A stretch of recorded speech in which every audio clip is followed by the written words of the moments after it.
Xocavənd rayonu Şafatkin kəndində anadan olmuşam. Yəni 93-ün fevralın 8-də Nərgiz Təpədə gedən döyüşlərdə ağır yaralanaraq əsir düşdüm. Və əsir düşəndən sonra Martunidə, yəni keçmiş Qondarma adı qoymuşdular, Bəli. Martuni. Xocavənd. Biz Xocavənddə, orada türmədə qaldıq. Orada mənə əməliyyat elətdirdilər, hansı işgəncə ilə. Və sonra gətirdilər həmin babı gördüyünüz bu fermaya. Bu fermada bizim 65-70 nəfər bizim qadınlarımız var idi. Hansı ki Füzulidən tutulanlar, bu ətrafda tutulan Azərbaycanın analarımızı, bacılarımızı burada saxlamışdılar. Bizi gətirdilər bura hərbiçilərlə bərabər.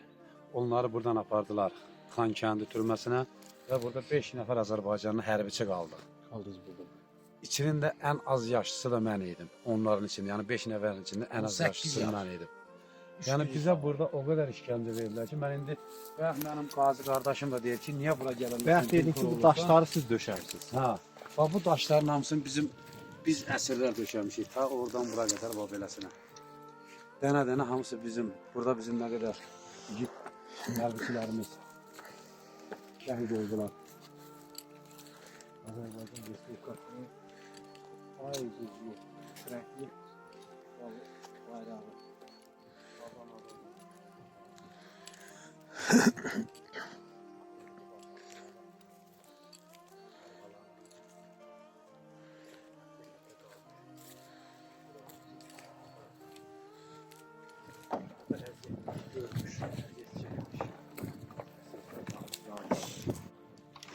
Sen təbrik edirəm.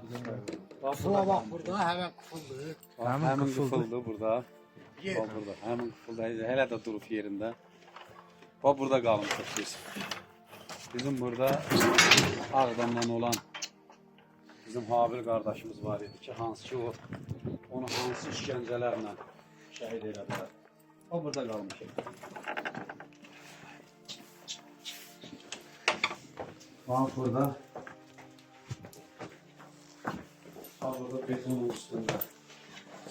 Bax burada qalmışıq.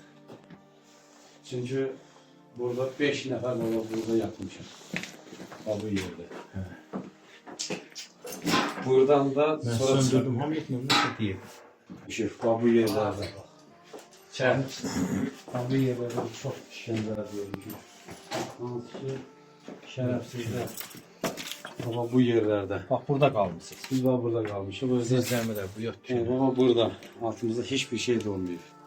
Bit birə bas yerdir bax bizi burada. Bax burada qalmışıq və burada bizim hərbiçi qardaşlarımız var idi ki, Ağdamdan olan yenə deyirəm bizim Habil qardaşımız var idi. Gecə gətirər atdılar bizim üstümüzə. Onu dəfn elədik. Bax bura biz çıxırdıq. Bax burada uzanırdıq. Onda buralar biraz göylü idi. Bax bu yerdə uzanıb biz burada gizgən yığıb yerdik. Həmən çöməyincə yerdik. Nə bilim ot yığıb yerdik. Yəni burada hər indi bura gəldikcə düzdür. Bir tərəfdən sevinirəm ki, vaxtında 93-ün fevralın 8-də biz burada işgəncələr gördük. Amma bugünkü gündə min şükür. Birinci, Ali Baş Komandanın öz təşəkkürümüzü bildiririk. İkinci, Allah bütün şəhidlərimizə rəhmət eləsin. Qazilərimizə can sağlığı, veteranlarımıza can sağlığı. Yəni onların sayəsində bax bu günlərim gəlmişik bax bura. Düzdür, sevinirəm də, amma kədərlənirəm də. Kədərlənirəm ona görə ki, mənim burada əzab-əziyyətlərim keçib, işgəncələrimiz keçib. 3 ay biz burada çörək, otdan başqa heç nə yeməmişik. Baba bu ərazidə, bu yerdə. Hər gündə burada işgəncə, əzab, əziyyət, döyülmələr.